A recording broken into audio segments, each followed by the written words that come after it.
Hello दोस्तों। चलिए, मैं भी आज अपना ब्लॉग बनाता हूँ। मैं दिखाता हूँ कि मैं किस तरह से चीज़ें करता हूँ, मैं क्या करता हूँ, कैसे करता हूँ और कितना समय देता हूँ मैं इसे। देखिए, समय मैं काफ़ी दे देता हूँ इस समय, क्योंकि मेरे पास टाइम है इसलिए मैं दे देता हूँ। समय देने का कारण और कुछ नहीं, क्योंकि मेरे पास है इसलिए दे देता हूँ, नहीं होता तो नहीं देता। और है क्यों? क्योंकि मेरा बिज़नेस है और वो जो है छोटा भाई सँभालता है, और कभी-कभार मेरा जो बाहर का काम होता है वो मैं कर देता हूँ, नहीं होता तो मैं उस समय खाली ही रहता हूँ। और या कोई टीम विज़िट करने के लिए आती है तो उसमें जाके वहाँ पे उनसे बातचीत करनी होती है, वो मैं कर लेता हूँ। फिर भी मैं यहाँ बैठ फिर भी मुझे एक जगह मेरा ऑफ़िस है और यहाँ बैठ के मुझे जो है कम से कम डॉक्यूमेंटेशन जो है वो ठीक से रखना होता है अपना।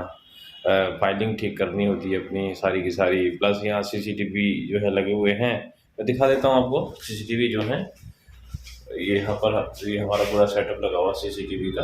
यहाँ से ये देखिए, अभी मैंने बंद कर रखा है। तो यहाँ से बैठ के देखता रहता हूँ, कई बार खोल के बीच-बीच में कि भई बाहर क्या चल रहा है। 5-7 कैमरे लगे हुए हैं पूरा सेटअप मैनेज करने के लिए। अब दिखाऊँगा नहीं, दिखाना सही नहीं मानता, क्योंकि ज़्यादा चीज़ें जो है वो अपने बारे में बतानी नहीं चाहिए। इसके अलावा यहाँ बैठ के सब करता हूँ। जहाँ मैं हूँ इस समय, चूँकि ये सेकंड फर्स्ट फ्लोर है, सॉरी। तो यहाँ पर मेरे इस ऑफ़िस के अलावा बाकी में फैमिली रहती है, परिवार रहता है।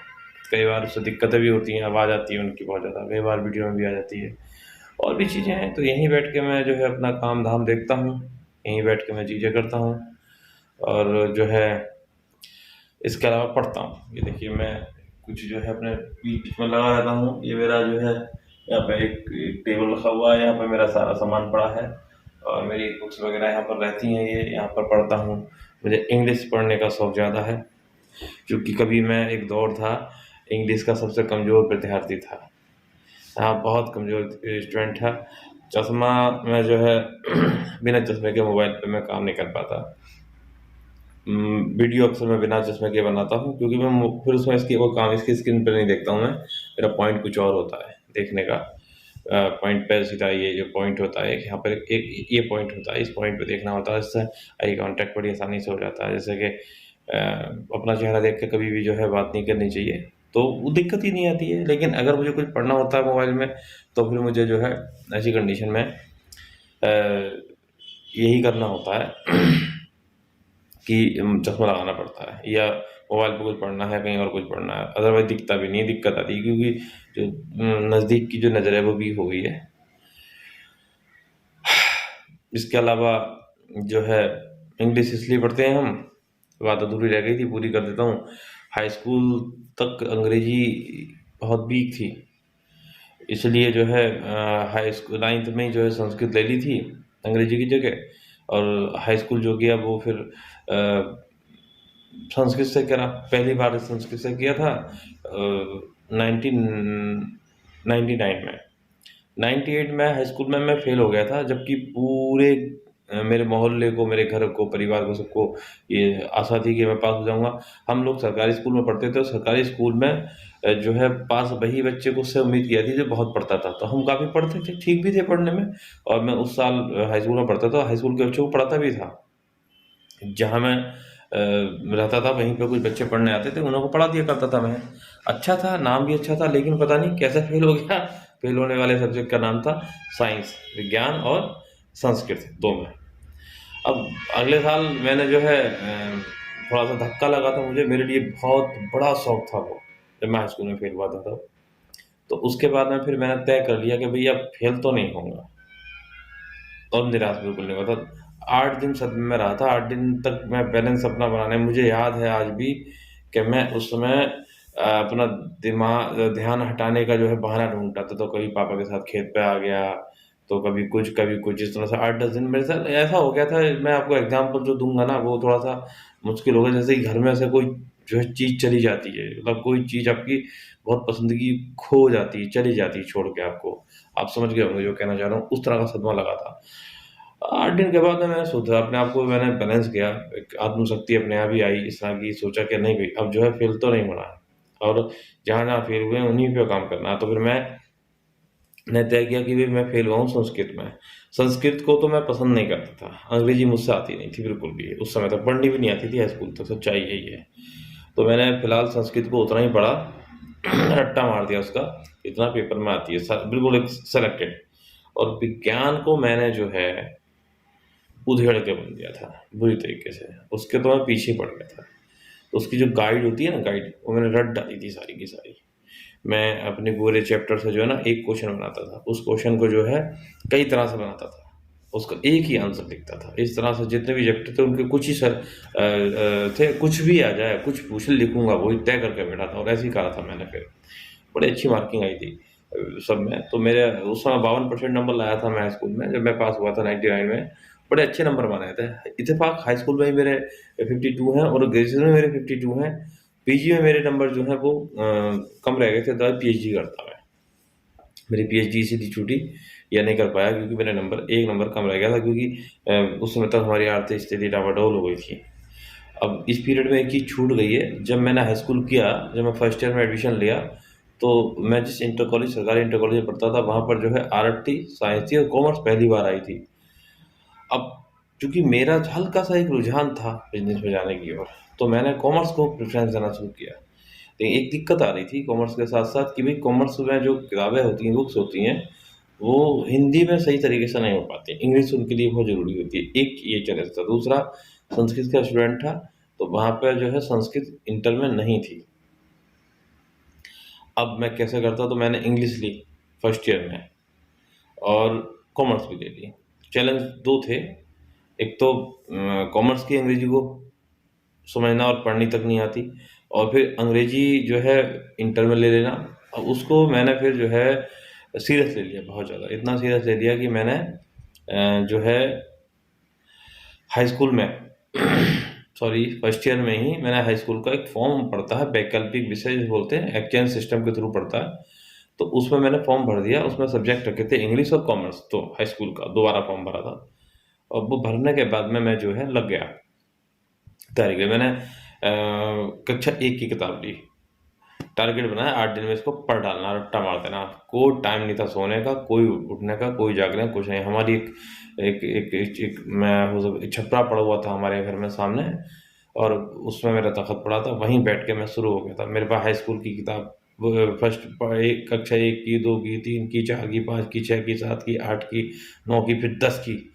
आखिर में 10 जो मेरा सिलेबस था, मैंने 1 साल के अंदर-अंदर उन सबको मैंने लपेट दिया क्या बुरी तरीके से। छोड़ा ही नहीं, पीछे पड़ गया। उसका मेरा सेंटर पड़ा था एक हमारे ज़िले का एक तहसील होती है बिलासपुर, वहाँ पर।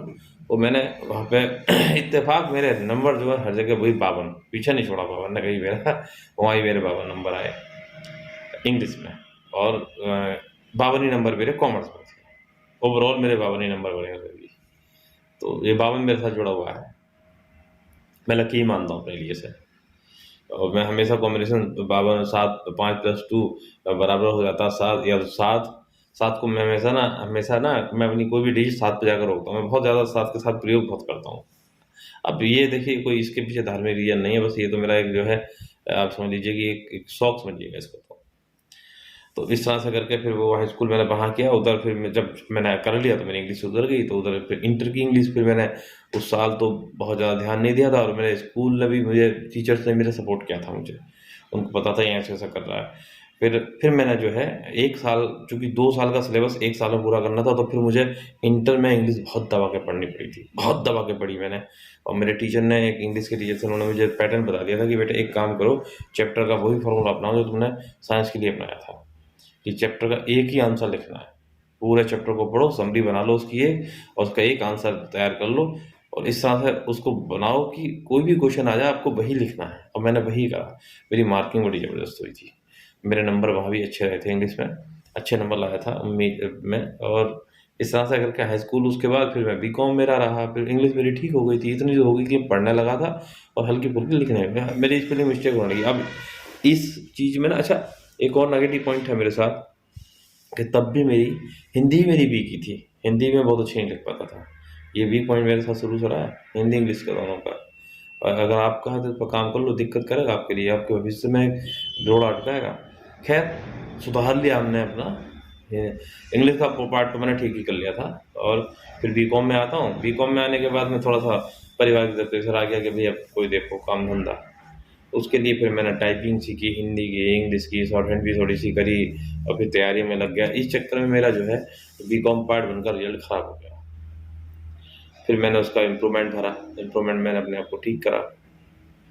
इम्प्रूवमेंट में ठीक करा, पास पास कराया अपने आप को। फेल मैं लगभग लगभग हो गया था उसमें भी, लेकिन मैंने इम्प्रूवमेंट भरने के बाद ठीक करा, लेकिन फिर फेल नहीं हुआ मैं कभी भी। फिर मेरा सब चला, तो मैंने फिर तय कर लिया कि मैं अब बिजनेस ही करूँगा और उसी तरफ मेरा कदम बढ़ने लगे। फिर मैंने जो है कंप्यूटर सीखना शुरू किया। जब मैं बीकॉम सेकंड में था तब मैंने जो है डायरेक्ट ए लेवल करना शुरू कर दिया था।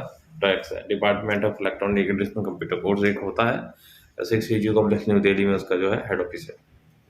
और बाकी इसकी 7 ब्रांच और हैं, गोरखपुर है, चंडीगढ़ है, इधर उधर बहुत सारी जगह है। उसी का मैं एक कोर्स करता था ए लेवल। ये बाकी और ब्रांच हैं, ये दूसरे कोर्स रन करती हैं, ट्रिपल सी वगैरह को रन कराती हैं, जैसे यूपी में जो है गोरखपुर रन करता है। उसके बाद में जब मैं एम कॉम पार्ट वन में था तब उस समय भी फिर मेरा ए लेवल के कुछ पेपर चल रहे थे। तो जो वहाँ का डायरेक्टर था उस इंस्टीट्यूट का, उनका नाम सलीम था। और बाद में उन्होंने मुझे ऑफर किया कि भाई एक काम करो, अगर क्योंकि उसको दिखता था कि ये स्ट्रगल करता है, स्थायी जाति बनवाता था मैं लोगों के, भाग भाग के कभी तहसील कभी वहाँ पे कभी वहाँ पे। पैसे की जरूरत तो मुझे रहती थी, तो उन्होंने कहा यार तुम्हारे लिए मुश्किल हो जाएगी, नौकरी कब ढूंढोगे कब क्या। बोला आसान तो है नहीं। हमने कह के एडमिशन तो ले लिया आपसे कि साहब हम नौकरी लगवा देंगे, लेकिन ऐसा होता नहीं है। प्लेसमेंट आसान नहीं है, कोर्स भी आसान नहीं है। लेवल 10 पेपर हैं इसके, 10 क्वालिफाई करना तो पेटीएम पर 700 रुपए प्राप्त हुए। तमाम सारी बातें हैं। तो फिर मैंने धीरे धीरे ये करा कि जो है उन्होंने मुझे मशवरा किया कि भाई आप एक सेटअप लगा लो अपना। तो हमने रुद्रपुर में एक सेटअप शुरू करा कंप्यूटर सिखाने का। सेम जो कोर्स पढ़ता था वही वहाँ पे पढ़ाना पहुँच गया। तो 6 महीने शुरू के ऐसे रहे थे कि मैंने वहाँ पे सेटअप हमारा जब लगा, उसके सहयोग से पैसा लगा था मेरा वापस के थ्रू 70-80 हज़ार रुपया, कुछ उसने हेल्प की थी। इस तरह से करके जो है वो फिर 6 महीने में बहुत हाथ पैर मारे। खुद ही झाड़ू लगाना, खुद ही बर्तन बनाना, साफ करना, खुद ही खाना बनाना, खुद ही पढ़ाना, खुद ही सब काम, मतलब ओवरऑल खुद ही डायरेक्टर, खुद ही टीचर, खुद ही सब कुछ। 6 महीने बाद थोड़ा सा जब हम ग्रो कर गए तो फिर हमने जो है एक किसी को कॉल कर लिया, छोटे भाई को बुला लिया, एक लड़का और था उसको बुला लिया। फिर झाड़ू लगाने के लिए भी किसी को रख लिया कि भाई तुम लगा दो, अब तो हम नहीं लगा पाएंगे, टाइम नहीं है, सुबह 7 बजे बैच स्टार्ट कर देते हैं। तो 6 में शुरू किया था, जनवरी 2006 में, 1 जनवरी 2006 को उसकी ओपनिंग करी थी हम लोगों ने। साथ में हम, ये बिजनेस का बड़ा अच्छा एक्सपीरियंस है। याद है पहली जब क्वेरी की थी तो पसीने आ गए थे, लेकिन वो अब सीखा धीरे धीरे धीरे धीरे। ऐसा वक्त आया कि एक दिन जो है माना गया कि हम जो है अच्छा क्वेरी करने वाले बन गए, खूब बढ़िया से क्वेरी करते थे। इवन क्वेरी करते करते फिर हम कैरियर काउंसलर बन गए। वहाँ पर फिर लोग स्पेशल ये कहना लगे, मेरे पास आने लगे थे कि भाई ये बच्चा है, क्या कराना चाहिए हमें। इसमें मुझे मज़ा आने लगा था। अच्छा करियर काउंसलर बना। 2007 में अच्छा हमने बिजनेस करा। 2008 में जो है दिमाग ख़राब हो गया तो डाउनफॉल देखा। 9 में फिर एक नई पैटर्न पे काम करा। 10 में जो है लास्ट में 10 के जो है शादी का जो है टाइम आ गया था, शादी हो गई। उसके पीछे एक ट्रेजेडी हुई थी, मजबूरी में करनी पड़ी थी। हर चीज़ कैमरे पे डिस्कस नहीं होती है। उसके बाद में फिर जो है साथ में करने के बाद में, उसके बाद में फिर हम तबीयत खराब हो गई। 1 साल बीमार रहे बिजनेस खत्म होने के बाद। वो टाइम बहुत खतरनाक था। वहाँ से शुरुआत हुई थी ज़िंदगी की। अग्नि परीक्षा तक उस जो आदमी हीरो था, ज़ीरो हो गया था 1 साल के अंदर खत्म। मैं ये तो नहीं कहूँगा कि साहब वो लोग जो इस लायक नहीं थे, मुझे मशवरा देने आते थे, लेकिन हाँ, ऐसे लोग जो खुद उन्हें कुछ करना चाहिए था, वो मुझे एडवाइस करने लगे थे कि भई ये कर लो, हम तुम्हारी मदद कर देंगे। ऐसा जब वो कहते थे तो दुःख होता था। ऐसा लगता था कि ये लोग समझ नहीं पा रहे हैं। और मैं एक ही बात यहाँ पर बोलना चाहूँगा, इत्तेफ़ाक अ, ब्लॉग बनाते-बनाते जो है ये बात अब सामने आ गई कि जो है अब एक सच बता देना चाहिए। कभी किसी का बुरा टाइम आ जाए, तो उसको जो है ना मोरल सपोर्ट दो। उसे कहो अरे अच्छा वक़्त आ जाएगा, चिंता मत करो। थोड़ा सा इंतज़ार कर लो, थोड़ा सब्र कर लो। उससे ये मत कहो कि अरे नहीं, आप चिंता मत करो, हम जो है आपकी ये आप ये कर लो, मसला उसे उल्टे-सीधे मशवरे मत दो, उसे भटकाओ मत। उसका एक मॉरल सपोर्ट बनाओ, बोले फिर कर लोगे, भरोसा जताओ उसके ऊपर, वो कर लेगा। एट लीस्ट 2012 में मैंने फिर रामपुर में एक सेटअप शुरू किया, नहीं हो पाया कामयाब। बाइक की सारी चीज़ें वगैरह गिरवी रख दी थी, ख़त्म हो गई मतलब, वो भी नहीं हो पाया। फिर तरीके अपनाए दूसरे, मतलब उल्टे-सीधे। पैसा ले लिया किसी से, किसी नाम पे, और अपना एक सेटअप फिर शुरू करा अपने ही कस्बे में। वहाँ पर भी बस वहाँ पे लोकल के लोगों को प्रॉब्लम थी, तो कोई बिल्डिंग मालिक को गड़ा दिया, तो इस तरह से 3-4 बिल्डिंग बदलता रहा, सफलता नहीं मिली। आखिर में सारा सामान उठा के घर ले आया अपने घर के ही एक कमरे में बैठ गया, जिसे बैठक बोलते हैं हम लोग। होती है ना घर में, हर एक घर में एक बैठक होती है, उसमें बैठ गया। टेबल लगा के और तय कर लिया, ना यहाँ किराया देना, ना कुछ, जो भी होगा यहीं से होगा, और अब यहीं से शुरुआत करूँगा। मतलब बीमारी धीरे-धीरे कम होने लगी थी, बस ये बात अच्छी हो रही थी। जो डिप्रेशन था वो जा रहा था, इधर खराब काम ज़रूर हो रहा था। एक बेटी का जन्म भी हो गया था मेरी बिटिया का जन्म हो गया था, लेकिन अ, बुरे वक़्त में हुआ था मेरी बेटी का जन्म। मुझे याद है 18 सितंबर 2012 को मेरी बेटी का जन्म हुआ था। मुझे याद है कि मैं उसको अस्पताल से डिस्चार्ज जब करा कर लाया था, तो उस समय मुझे जो है अपनी वाइफ़ के कानों के कुंडल भी गिरवी रखने पड़ गए थे। ये बात याद है। तो माँ के और अपनी वाइफ़ के कुंडल गिरवी रखे थे। हमारी स्थिति इतनी ख़राब थी क्योंकि छोटे भाई की फ़ीस जमा करते थे पापा, वो बी-फार्मा कर रहा था, तो पैसे नहीं थे घर में। और मैंने एहसास भी नहीं हुआ, किसी ने सहयोग शायद ना करा उस समय, वो सब लोगों की इच्छा थी, या तो मैं लोगों से सही से माँग नहीं पाया, या फिर लोग माँगा किसी को समझ नहीं पाए वो। खैर, बेटी को मैं अस्पताल से जो है डिस्चार्ज करा के जैसे-तैसे ले आया था। विस्की भी पीता था उस समय। बीवी ने कहा था बच्ची हो गई है, तंगी में है, विस्की ये जो है कभी-कभार पी लेती है, उसको छोड़ देना, मत पीना। मैंने नहीं पी फिर, और वहाँ से मैंने विस्की बेटी की वजह से जो है छोड़ दी थी कि अब कम से कम एक ज़िम्मेदारी बढ़ गई और उसे त्याग दूँ मैं, तो मैंने त्याग दी थी पूरी तरीके से वो। तनाव में कभी-कभार ले लिया करता था। जो मैंने घर में अपना सेटअप बनाया था, अब वहाँ पर बैठ के काम कैसे हो। एक दोस्त आया था मेरा रामपुर से, मुझे आज भी वो आदमी याद है। वो आदमी वहीं बैठ के, पैसों का इशू था उसके मेरे बीच में, मैंने ले लिए थे उससे झूठ-सच बोल के 5,000 रुपए। उसने मुझे बहुत परेशान किया था। वो मुझसे कहा था, अब तुम यहाँ काम करोगे, हो जाएगा यहाँ पर काम, खत्म हो चुके हो तुम, मेरे पैसे किस तरह से वापस करो। सही है वो अपनी जगह, इसमें अध्यापक हो गया सरकारी, लेकिन उसकी बातें जो है वो मन को जो है हिला के रख गई। मैंने सोच लिया मेरे पास खोने के लिए कुछ बचा तो है नहीं, पाने के लिए जितना मैं कर सकता हूँ उतना करूँगा। मेरे गाँव का रोज़गार सेवक है, मैंने उससे कहा यार तुम मेरी मदद कर सकते हो। बोले किस बात की? नहीं, तुम अपने यहाँ से ना रोज़गार सेवक की लिस्ट ला दो मुझे। उसने मुझे ला दी। मेरे पास उस समय फ़ोन हुआ करता था, मैंने लिया था, चूँकि कुछ दिनों प्रेस का काम भी किया था, कोई ज़रिया नहीं मिल रहा था तो कुछ करूँ, उस नाते एक फ़ोन ले लिया था ठीक-ठाक। उस समय एंड्रॉयड वर्ज़न नहीं आया था, वाडा वर्ज़न चलता था, वाडा करके कोई वर्ज़न था, उसका फ़ोन था वो। मैं यहाँ लगा के साइड में इस जगह, जहाँ पिस्तौल लगाई जाती है, पिस्तौल की तरह लगा के घूमता था, तो लोग सोचते थे ये पत्रकार घूम रहा है, और अच्छा लगता था उस समय। खैर, ये बात अलग तरह की हुई। तो उससे फिर मैं मैसेज एक साथ 20 लोगों को सेंड कर सकते थे हम, तो सेलेक्ट कर करके मैंने भेजना शुरू करा। दिन भर में कई बार उनको पैसे रिपीट करता था मैं, और नंबर ढूँढते रहा, इधर कभी उसके, तमाम मैं मैसेज ही मैसेज। तो इस तरह से करके लोग फिर मुझसे कॉन्टैक्ट में आ गए, फ़ोन करने लगे, कौन हो आप, क्या हो? मैं कहा अभी मैं यहाँ बैठ के ये कोर्स कराता हूँ, कर लो। कौन-कौन से कोर्स? ये वाले कोर्स। अच्छा। मिलने आए कुछ लोग, एक मुझे याद है 2 लोग मिलने आए थे मुझसे, उसमें से एक लड़का था, यंग था उस समय वो, 20-22 साल का। उसने आके मुझसे बातचीत की, उसने मुझे कॉम्प्लीमेंट किया था। बोला आपका जो बातचीत करने का तरीका है, इससे हम भी सीख रहे हैं, और एक दिन ये आपको काफ़ी आगे लेके जाएगा। वो बात मुझे आज भी याद है। बाद में उससे मेरी किसी बात को लेकर नाइत्तेफ़ाक़ी हुई थी, लेकिन उसके उन शब्दों को याद करता हूँ जिनसे मुझे प्रेरणा मिली थी, तो मैं वो अपनी नाइत्तेफ़ाक़ी भूल जाता हूँ। मेरे मन में उसके लिए कोई भी किसी भी तरह की द्वेष भावना इसलिए नहीं है बस, हालाँकि उसने गलती काफ़ी बड़ी की थी। अगर वो ये वीडियो देखेगा उसको ये बात याद आएगी कि हाँ, मैंने जो है ये बात तब बोली थी, हमारा डिस्कशन होता था और बाद में मैंने ये बात आज भी वो मेरे लिए बहुत अच्छा इंसान है, वो हमेशा रहेगा। अच्छा इंसान है निःसंदेह, मेहनती भी है और अच्छी पोज़ीशन में है। टीचर है सरकारी, वाइफ़ भी उसकी टीचर है। नौकरी छोड़ दी थी रोज़गार सेवक की और तैयारी पे लग गया था वो। उसकी मेहनत रंग लाई। मेहनती लोगों की तारीफ़ करनी चाहिए हमें, वो कोई भी हो। बहुत लोगों को क्षेत्र के काम में भी उसने दिलवाई है। टेट का बहुत अच्छा टीचर है वो। अवनीश यादव नाम है उसका। छोटा भाई मानता हूँ उसको मैं। दोस्त भी है। छोड़ देते हैं इस टॉपिक को यहाँ पे।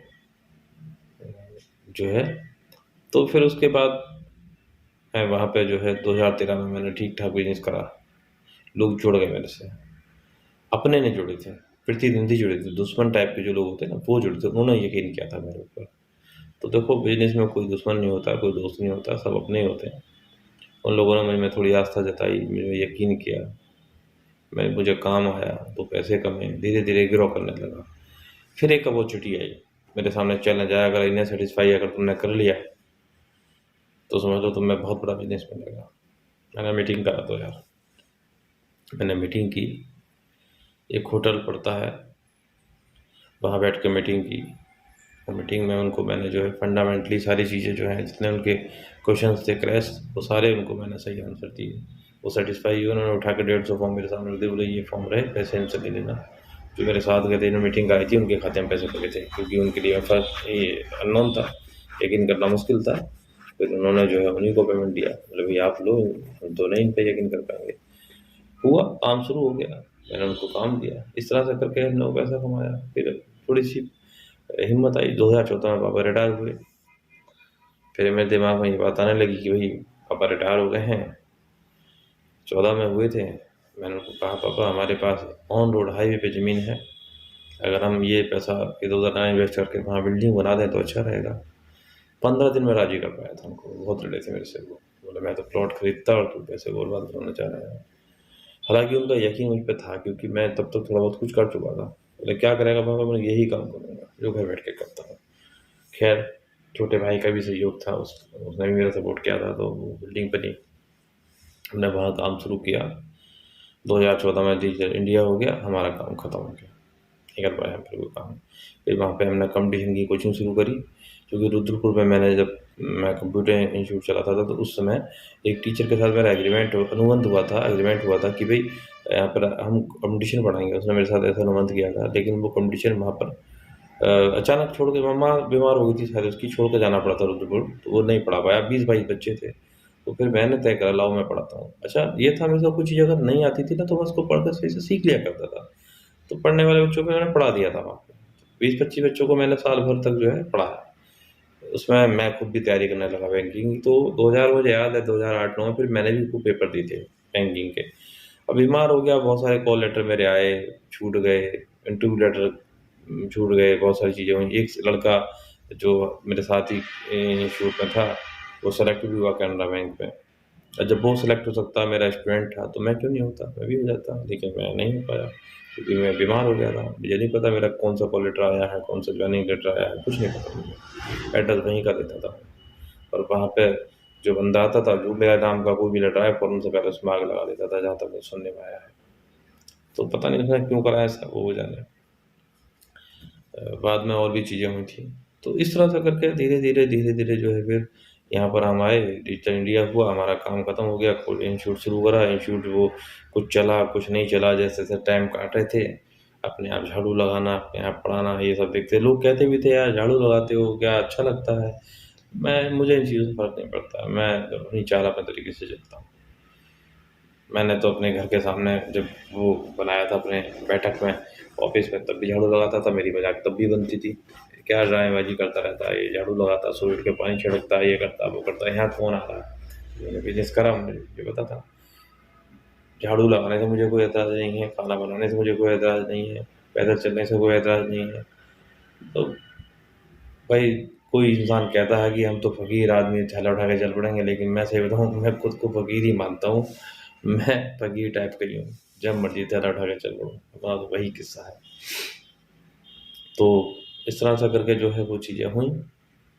होने के बाद में फिर बाद में एटलीस्ट ये हुआ कि कोचिंग की भी हालत ख़राब हो गई, क्योंकि जो मेरा क्षेत्र है वो पिछड़ा है, यहाँ स्कोप नहीं है गवर्नमेंट सेक्टर में जाने का, क्योंकि यहाँ पर लोग खेती-बाड़ी का काम देखते हैं और खेती-बाड़ी को बिज़नेस बना के करते हैं।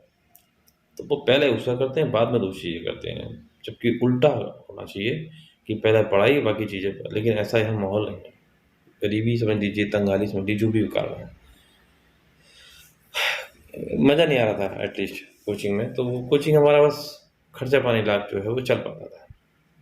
अचानक ही किसी प्रोग्राम में एक बंदे ने मेरे से कहा कि यार वो हमारा होटल है वहाँ पे, और वो हम किराए की बिल्डिंग में चलाते हैं, हमें दिक्कत होती है, अगर यहाँ हाईवे पे अगर आपकी इस बिल्डिंग में शिफ्ट हो जाए तो बहुत बड़े रेस्टोरेंट है। मैं भी समझ में, मेरे दिमाग में चूँकि ये प्रोजेक्ट था, एक बार में रेस्टोरेंट खुला था, उससे पहले ही मेरे दिमाग में था, लेकिन मेरे पास पैसा नहीं था, मैं जो है होटल नहीं शुरू रेस्टोरेंट शुरू नहीं कर पाता था। उसने मुझे ऑफ़र दिया, मैं ढूँढ नहीं पाया। एक पार्टनरशिप डीड बनी, उसमें वो 2 लोग थे, मैं अकेला था, शुरू हो गया। लेकिन जो टर्म कंडीशन पे वो खरे नहीं उतरे, उन्होंने बीच में जो है थोड़ा इधर-उधर चीज़ें हो गईं, पार्टनर्स में अक्सर ऐसा होता है। तो वो फिर बाद में कहीं न कहीं बाइंडिंग वाली कंडीशन आ गई, उन्होंने कहा भई सब तुम लगा लो। 7.5 लाख रुपए मैंने जो है उनसे तय कर लिया, मैं आपको दे दूँगा, आपके सामान का और जो स्ट्रक्चर है उसका। बिल्डिंग चूँकि मेरी थी, सामान उनका था, लेकिन मैं टाइम लूँगा। उन्होंने टाइम दिया 6 मंथ का। उन्होंने, एक बंदे ने तो अपना ले लिया था थोड़ा बहुत, दूसरे बंदे ने जो है अपने तरीके से जो है अधिक से अधिक पैसा अपने तरफ लगा के उसने सपोर्ट किया, और उसका कुछ पैसा समझ लो हम अभी तक चुकता करके निपटे हैं। अभी कुछ ही दिन पहले निपटा है, थोड़ा बहुत रह गया है, वो दे देंगे। प्रायोरिटी पे नहीं है इसलिए अब तक नहीं गया, अदरवाइज़ चला गया होता बहुत पहले ही। तो धीरे-धीरे जो है ऐसे ही हो गया। बाद में फिर हमने यहाँ पे देखा, लॉकडाउन आ गया, लॉकडाउन में हमने इसमें ही फेस किया। उससे पहले हमने सैनिटरी नैपकिन का भी काम किया, उसमें भी हमने जो है वाइफ़ बीमार हो गई थी, तो जितना मैं करा वो सब उसमें लग गया, वो भी काम खराब गया। तो चीज़ें बहुत ऊपर-नीचे हुई, काफ़ी कुछ संघर्ष रहा है जीवन में। अब हमने रेस्टोरेंट, चूँकि आज की डेट में कहीं पर भी ज़्यादा अच्छे से नहीं चल पाते हैं, रेस्टोरेंट में लोगों की आस्था चली गई है, क्योंकि ऑनलाइन अब डिशें घर में बनने लगी हैं, लोग देख-देख के सीख गए हैं, तो उतना अच्छा काम तो ये नहीं रहा। लेकिन हाँ, इसमें बस ये है, टूरिस्टों को रुकने की अगर आपने व्यवस्था बना रखी है, तो आपका काम बढ़िया रहेगा और लॉन्ग लाइफ़ चलेगा। तो हमने फिर वही करा, हमने यहाँ पर जो है, अब जो हमारे सारी जो मेरी जो खुद की कोशिश है वो यही है कि मैं जो है अब आराम से यहाँ पर दबा के रूमों के लिए कर रहा हूँ। रूम मेरे सेट हो रहे हैं, यहाँ पर बन रहे हैं, तैयार हो रहे हैं, इसकी फाइलिंग हो चुकी है, इसके एग्रीडेशन कई सारे हो गए हैं, इसकी जो है कई जगह से परमिशंस हो गई हैं, फायर ब्रिगेड से हो गई है, पीडब्ल्यूडी से हो गई है, श्रम डिपार्टमेंट से हो गई है। अभी सिर्फ एसडीएम के यहाँ से जो होता है एक रह गया, वो रह गया है, प्लस अब जिला पंचायत से नक्शा पास होना रह गया, वो मैं करवा लूँगा, चूँकि बिल्डिंग अधूरी है, हो जाएगा। तभी बिल्डिंग पूरी कराऊँगा, तब तक रुक पाऊँ बिल्डिंग को, जो हो जाएगा तो ठीक है। तो काफ़ी कुछ है। उसके बाद में अब यहाँ पर जो है ठीक है, अभी काम में कोई दिक्कत नहीं है। छोटा भाई कहीं और काम मेडिकल स्टोर चलाता था, उसको बुला लिया, अपना भी बिज़नेस संभालो, अपना बिज़नेस है, कहीं और जाना नहीं है, कुछ करना नहीं है। वो बिज़नेस देखता है, मैं बाहर के काम देखता हूँ। जो टाइम बचता है उसमें मैं जो है फिर थोड़ा-सा मेरी जो ये जो है ना, जो मैं अभी करता हूँ बैठ के, ये मेरी जो है मतलब सेलिब्रिटी वाली फीलिंग तो पहले से ही थी। मतलब कुछ ना हो के भी ऐसा लगता था कि बहुत बड़ा आदमी हूँ। तो ये कॉन्फिडेंस है मैं बना के रखना चाहता था, इसलिए फिर मैंने सोचा लाओ यूट्यूब पे आते हैं। यूट्यूब पे आए, कोई ख़ास कामयाबी अभी मिली नहीं है, शुरुआत हुई है, लेकिन ऐसा लगता है कर लेंगे इसे। एक दिन इस पे जो है एक अच्छी पहचान बना लेंगे। इसी उम्मीद के साथ बस आप लोगों के बीच में कभी हाय, कभी हेलो, कभी ये, कभी वो, और मेरी कोशिश रहती है कि मैं कुछ सिखा सकूँ। मेरा कोई यहाँ पर कोई जो है ये नहीं कि साहब कोई, मेरा सीधा-सीधा सिद्धांत है कि जो मेरे खुद के एक्सपीरियंस हैं, वो शेयर करता रहूँ, लोगों के एक्सपीरियंस आप लोगों के बीच में लाता रहूँ। कोई ऐसा नहीं कंटेंट कोई स्पेशल है, कोई समस्याएँ लोगों की हैं वो बीच में डिस्कस करता रहूँ, कुछ सामाजिक प्रॉब्लम्स हैं उनको जो है डिस्कस करता रहूँ, और कुछ अपनी तरफ से अपना जो है ओवरव्यू दूँ, कहीं गया हूँ तो वहाँ का, या कहीं कोई और अगर मुझे लगता, तो इसी तरह की मेरी जो है कंडीशंस हैं। बाकी इसमें कितना हो पाता है, ये फ्यूचर बताएगा, भविष्य बताएगा। तो बस ये एक जर्नी की छोटी-सी झलक आपके सामने रखी थी, बाकी तो स्ट्रगल तो बहुत शुरू से रहा है। फ़ादर ने स्ट्रगल करा है, हमारी तो बात क्या है। हमारे पिताजी तो उस दौर से गुज़रे हैं जब वो 6 साल के थे, तो उनके मम्मी-पापा इस दुनिया में नहीं रहे थे। उन्हीं के बच्चे हैं और स्ट्रगल तो हमने जो है वो हमारे खून में है और हर दिन स्ट्रगल करने में मज़ा भी आता है। चलिए दोस्तों, ब्रेक करते हैं। धन्यवाद। फिर कभी मुलाकात होगी।